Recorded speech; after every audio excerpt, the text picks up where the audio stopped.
Okay, so I can't remember what I filmed. I can't remember what order it's in. This is going to be about episode 4, I think it is. Scalextric's in, all working. Did a little test with some of the cars. Did a bit of a rewire of this little car. Had a go with some of the trains. Trains are in, track's running okay. Managed to get most of the trains to go all the way around. Talk about a few little bits and pieces. I think that's probably enough to update where we are with it. Next steps, a bit more track work to do, get some more buildings built, and we'll go from there. So I hope you enjoy it. Any comments, let me know. Just for a bit of fun really, and hopefully to inspire some people to go and have a go in their sheds with their Lego and Scalextric, or whatever you want. Thanks for watching.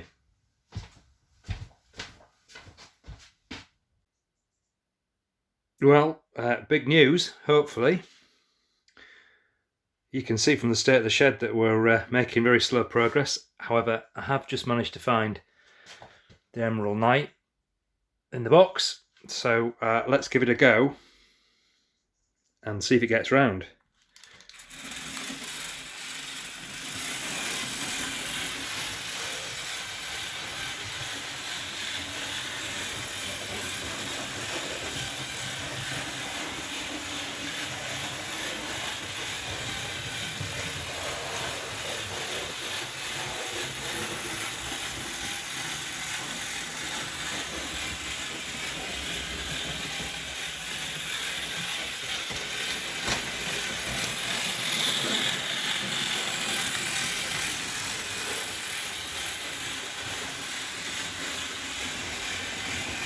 It would help if the remote control worked a little bit closer.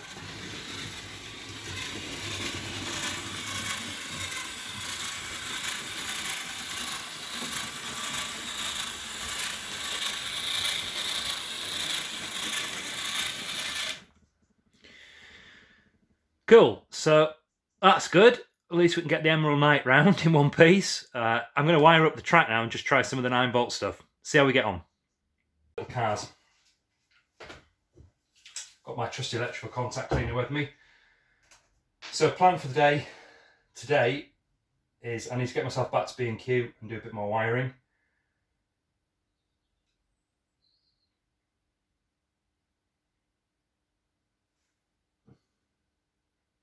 Let's have a look at some cars. BMW 3 litre CSL, fat tyres at the back, thin tyres at the front. I'll try all these cars without any contact cleaner on them, just to see how they run.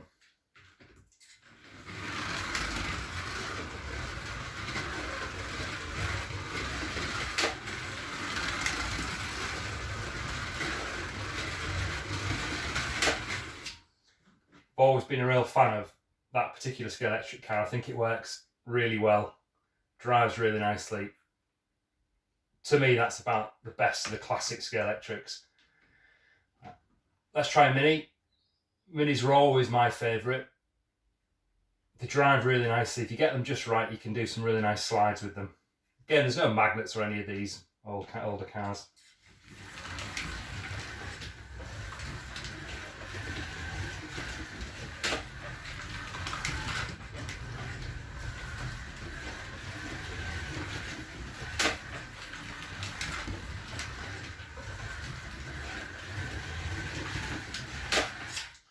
I've not done any warming up of any of these cars or track or anything. Thought I'd just run through a few of them.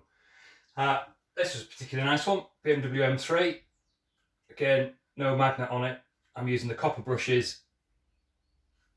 Slightly different tyres, these ones, a bit more modern. 2-wheel rear-wheel drive.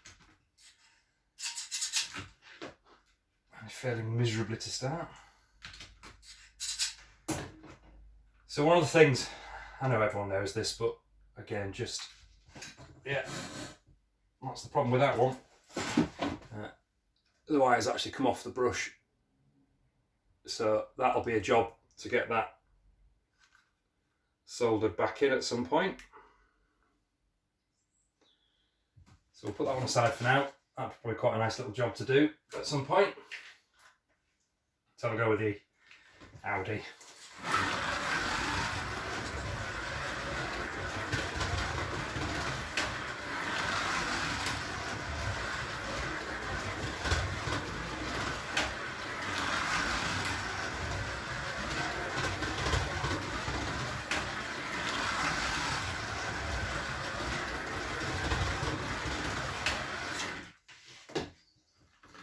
Really like that Audi. I think it runs really well. 4-wheel drive, this one.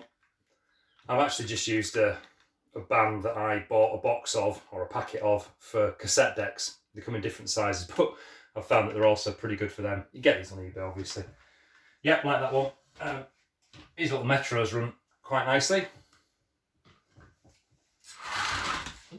They do if I can keep it on the track.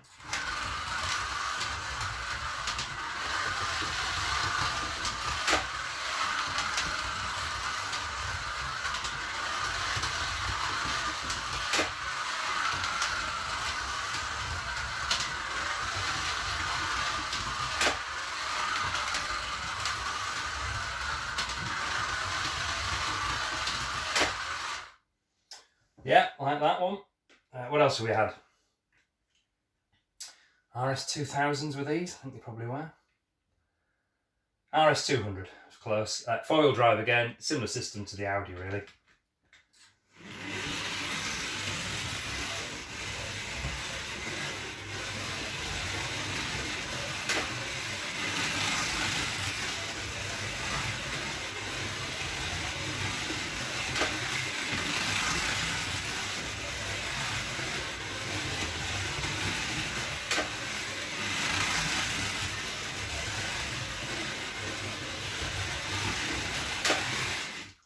Yeah, I like that one. What have we not had? Porsches. I remember buying a few sets of these back in the 1980s. Probably late 80s. They never run very well then. And I've got 2 of these and they both run atrociously now. I put new tyres on, new brushes on. They're still horrible. I don't know if it's Scalextric just got them wrong with these, but I've never yet managed to find some of these older Porsches that work. But we'll have a go with this one.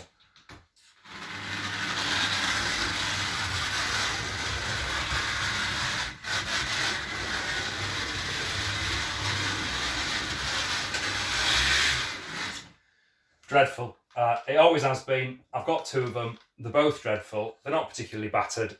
They're just a dreadful drive. Again, I don't know if that was always the plan. This is quite a nice can. The only problem with this is that the wheels are actually starting to slip on the axle, so you sometimes get a bit of slippage with the actual axle spinning. But we'll give this one a quick go.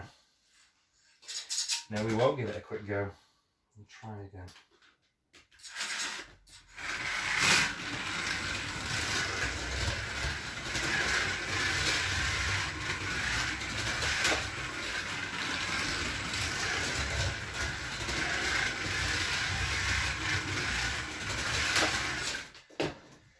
So I'm wondering what I might need to do is just pop a dab of super glue in the actual axles just to hold the tyres on. I could probably buy new wheels, but that's that one.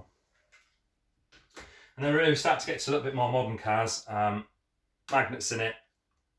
Obviously they stick to the track a whole lot better. You get a lot more speed out of them.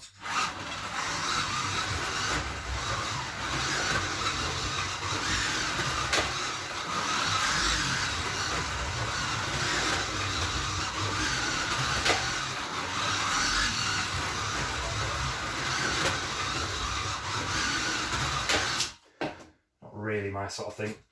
I'm not convinced it works brilliantly on the older track, and I'm not convinced it works particularly well with the smooth flow power adapt rider. I've got various other cars. These are a bit more modern.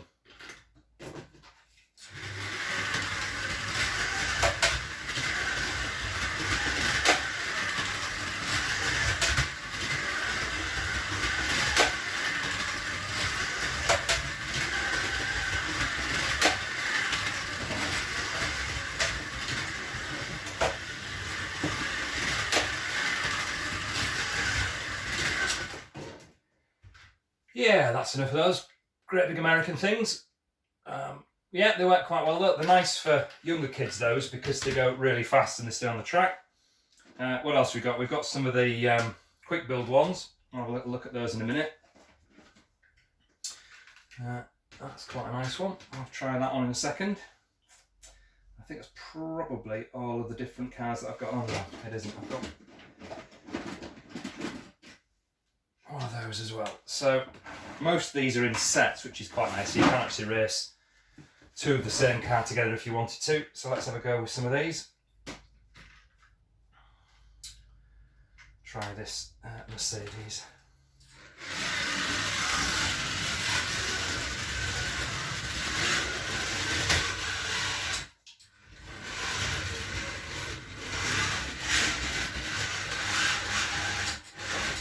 Yeah, not a great deal of fun, that one. Maybe I need to try that one later on. Let's have a look at this one. I seem to remember these were quite nice.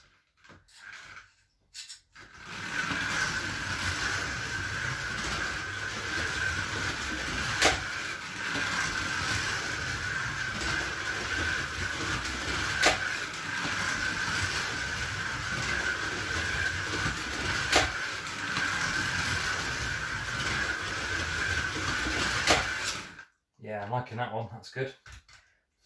Quick build, these, if I remember, are ridiculously fast, as per their nature.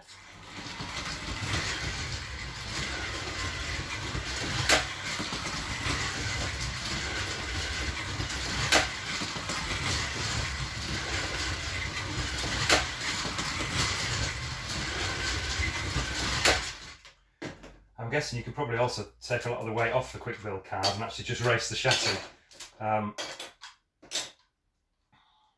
It's a bit of a shame, I suppose, but let's have a little look. I suppose that's the ultimate form of pointless slot cars, isn't it, really?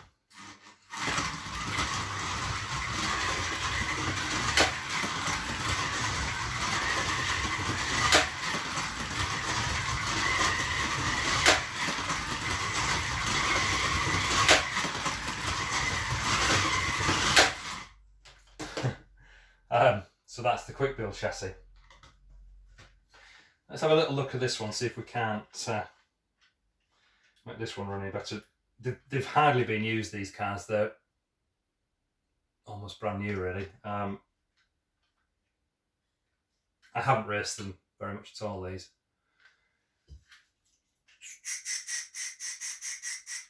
So a bit of contact cleaner on it, see if that makes much of a difference.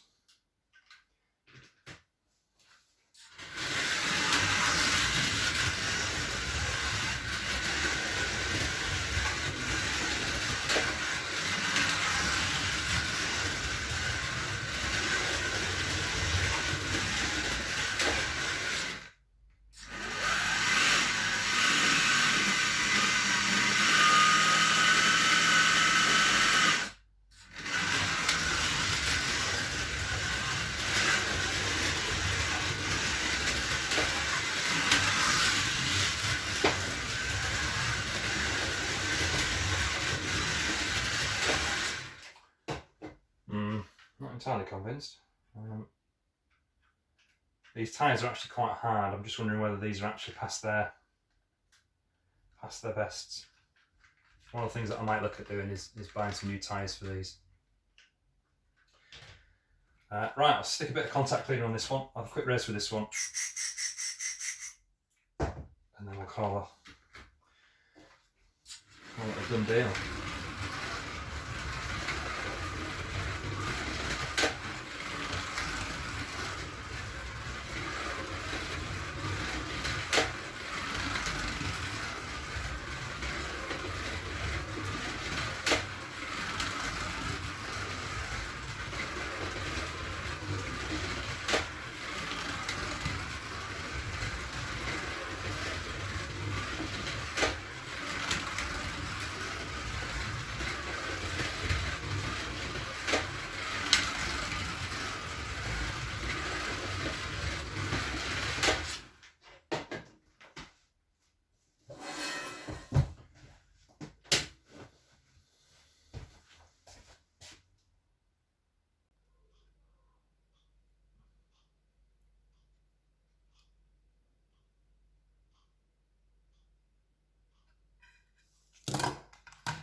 Don't forget to protect your worktops.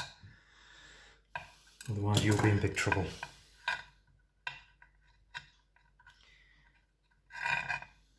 Okay, let's see if we can get some solder into the ends of these things.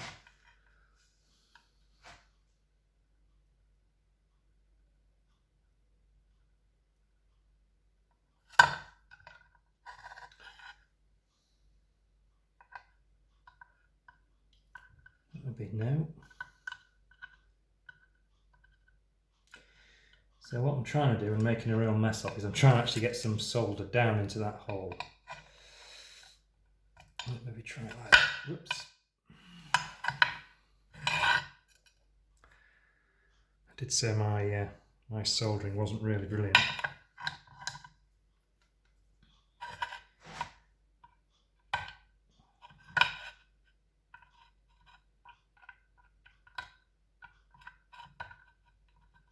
Haha.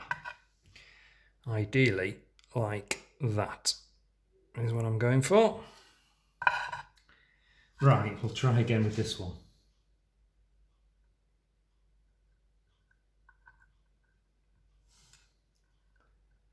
No, that failed miserably as well.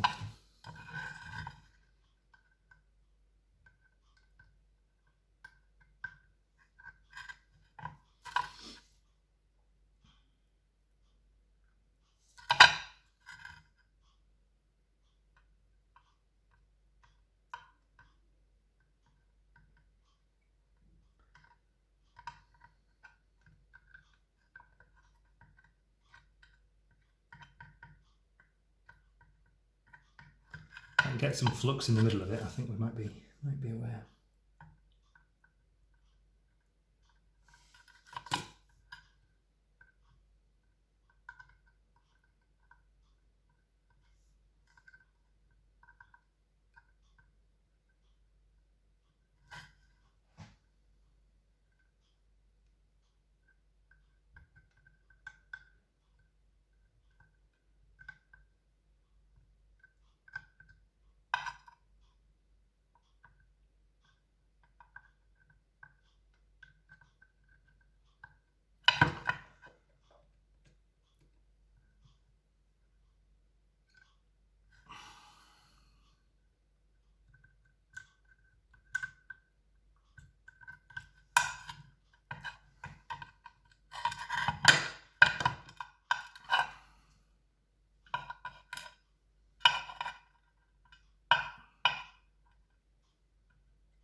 So I'm kind of trying to get something like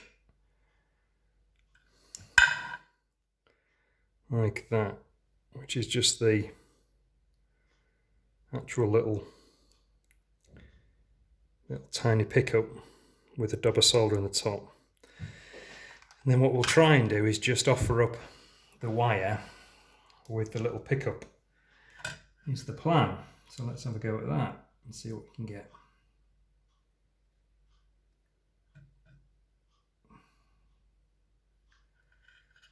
Okay, that's pretty good. Whoops, apologies, knocking the camera. So I've got that look just tagged on the end. I'll try and do it on the other one as well.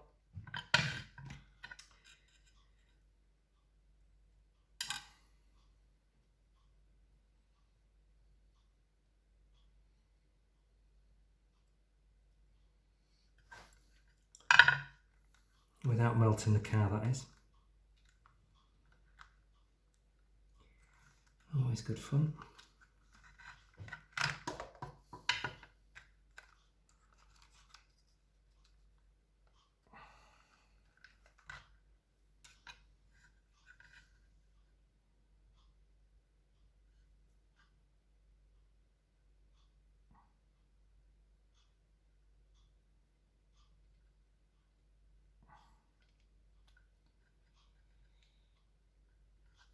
Yeah, I'm not as convinced with that one. Maybe there is some solder in there. I'm burning myself. Okay, and then we can obviously just slightly easier this one. These are the old style where you just stick them in the top. So we just pop one in one side.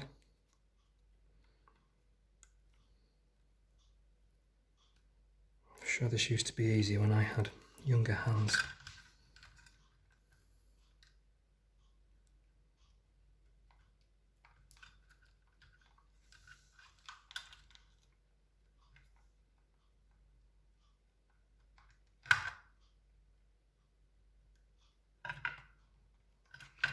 Okay, so we've got the wires in. Clip that back on. We'll go and test this one in a minute. So hopefully that's that one fixed. This one, a similar sort of problem though. Again, it's just come off the wires, come out of the little cap here. So I'll take this one out.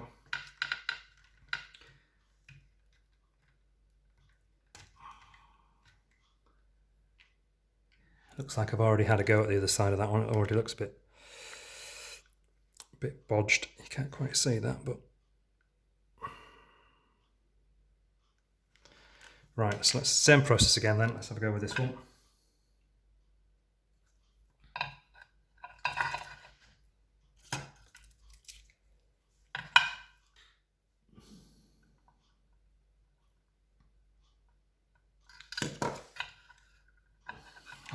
That would be marvellous if that little dob of solder stays in. That'd be tremendous. Right. So again, we will try not to melt the car. Oops.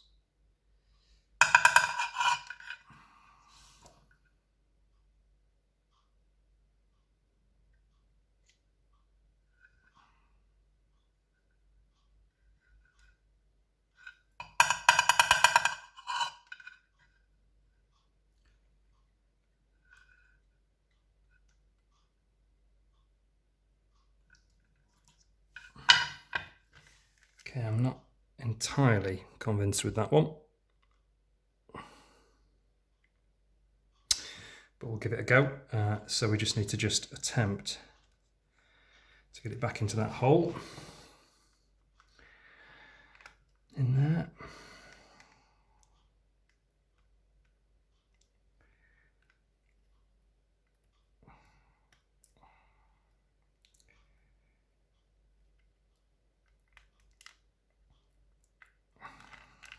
Something like that. I shall just crush that down in a minute so it's in a bit better.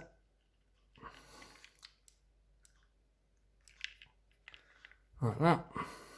Let me see that. That's not so bad, is it? So let's go and see if these two are any better. And I better clean up.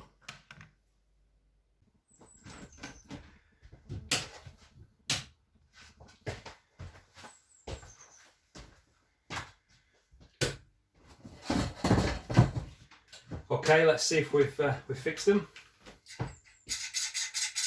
Well, that was a no. Oh, maybe.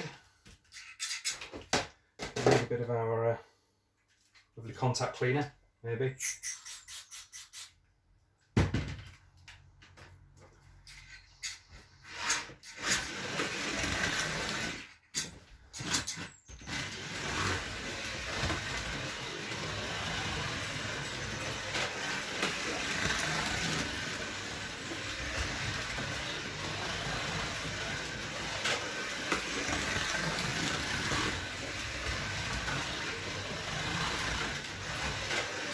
Okay, call that a win with the yellow one. Let's have a look at the BMW. Yes, except, which I wondered if I'd done, I've actually put the two wires in the wrong way around. So I'm just going to take that off, swap the wires over and see what happens.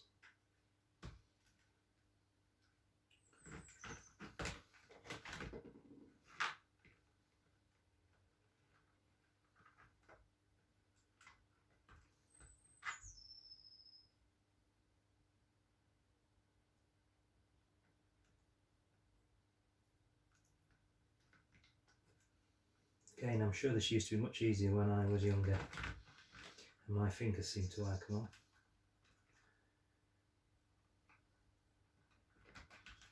Okay.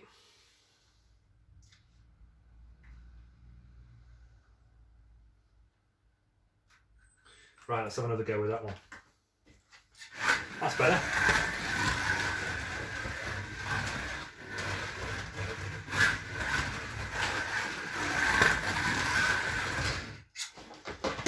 It's a bit choppy, so we'll just give it a bit of a, yeah, the brushes are very, very black on there and mucky. As well as being a bit sort of skew whiff and out of position, so let's give it a bit of a dab of that. Hopefully they'll clean up then as it's running along.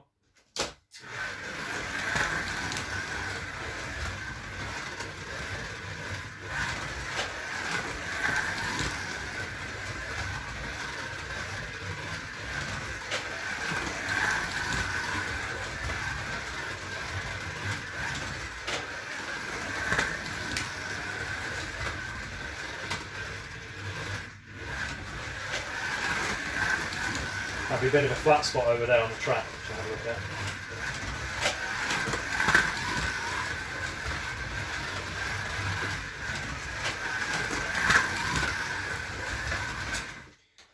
However, yeah, on the whole, brilliant. So that's those two fixed. Bit of soldering. I'm going to go and tidy up, and I might come and have a play.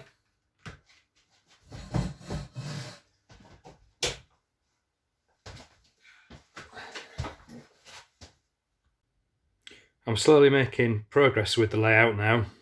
I've managed to get a few bits and pieces built, making it look slightly better. Apologies for my feet clumping around in the shed.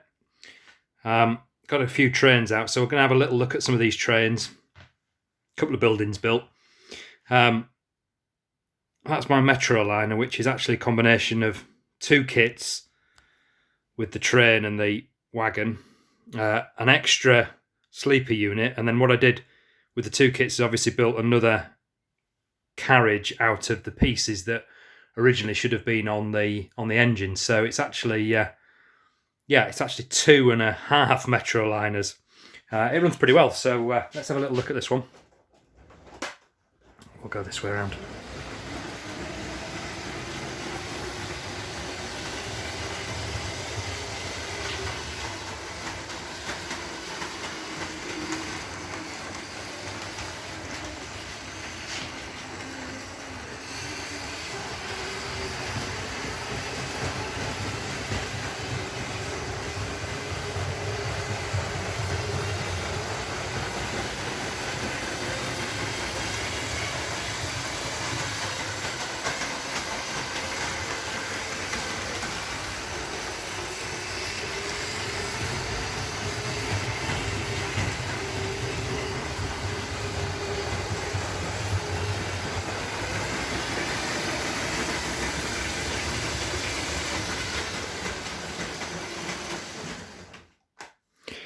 So I've actually powered this one. Apologies, there are some bits and pieces missing from the top. That'll be the next thing that I need to find in all the boxes underneath. It's actually got two 9-volt motors in this one. That's supposedly a dining car.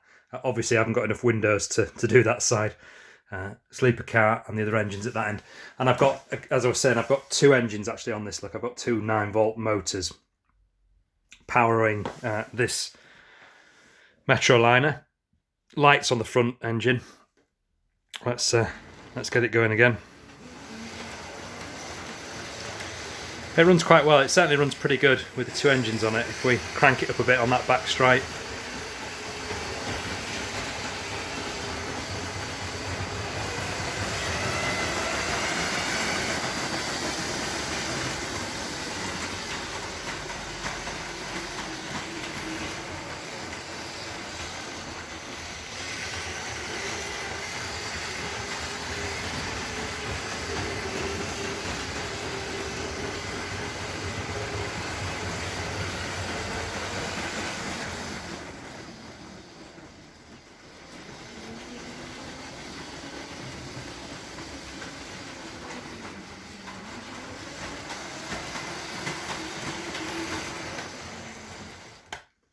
Right, so that's the Metro liner.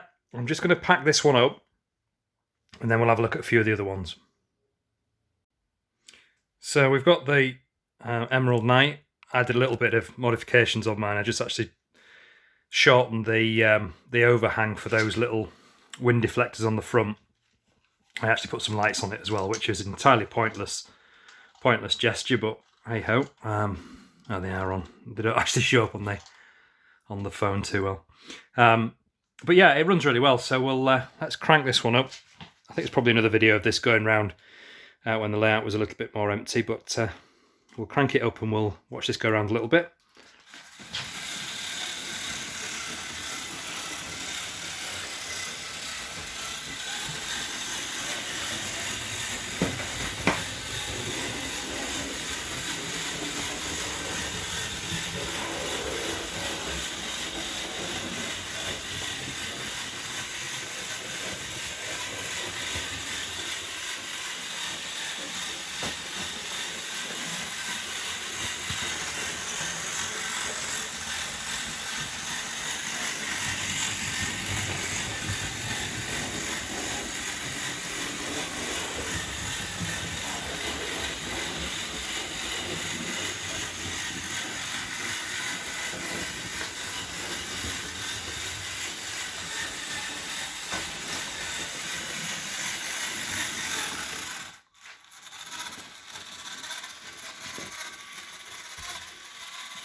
It can be a bit tricky to try and get your Emerald Night to run smoothly. Apologies for this camera's all over the place, isn't it? But this one seems to be running quite well actually. So certainly the sort of slow motion driving can present a real problem. It's stock. I haven't done anything to it. It's just as it came. In terms of, it's Lego wheels, it's Lego motor.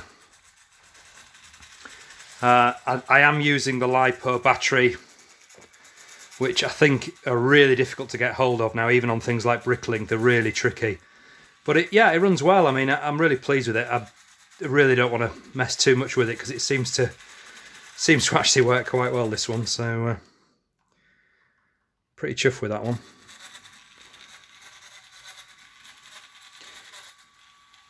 Obviously, this is the 12 volt. It isn't 12 volt, sorry, apologies. It's the 9 volt Lego track as well, which, again, I've read various things online that say that it can be a bit tricky to get certainly the Emerald Night to run on it. But yeah, I haven't done anything at all to this one. It's just as it came. So I've not raised or lowered or done anything particularly interesting. The only thing I have actually done is put a dab of oil, I think probably a long time ago, it's probably all dried up, on all these little moving parts, just sort of machine oil. I don't know if that's made a difference at all, but I've done it on mine. So that's the Emerald Night. Yeah, that runs really well. I haven't got anything hooked up to it at the minute, but I can have. But yeah, I'm pretty pleased with that one. So hobby train then. Again, need to find all the various bits and pieces for the top of it. They'll be all in the boxes somewhere, but yeah, it's good. Again, I've got two 9-volt motors on this one. I actually did quite well with 9-volt motors, and over time what I've ended up doing is replacing a few of the locos. I've got the RC motors in them. So the BNSF1 has an RC motor in it. My poor little loco down there has a RC motor in it. So originally I'd stocked up on the 9-volt ones, and yeah, I had a few left. So what I've actually done is I've made most of my 9-volt engines are now double motored. And in fact, the little yellow one, which again is as it came, really, pretty much. If I can get it on the track, that's got two 9 volts in as well. Okay, so well, let's just roll him back out of the way a minute. Let's have a little look at how well this one runs. Apologies for wobbling the camera. We'll give it a go.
Yeah, something like that. I don't think that's going to quite fit.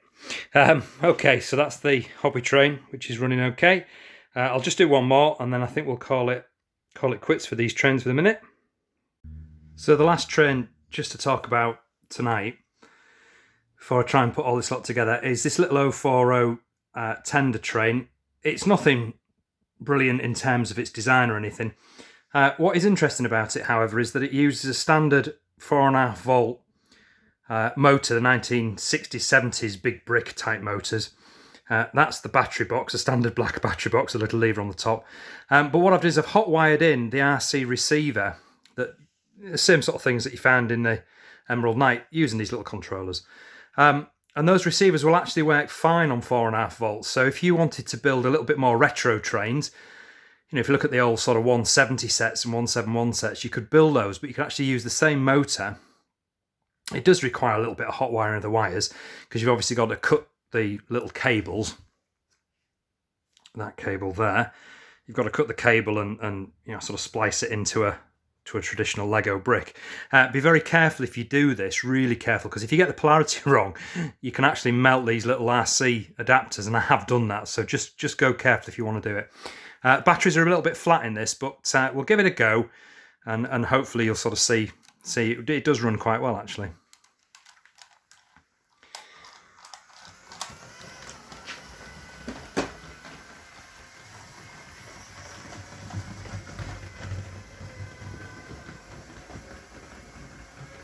I'm using little nickel cadmium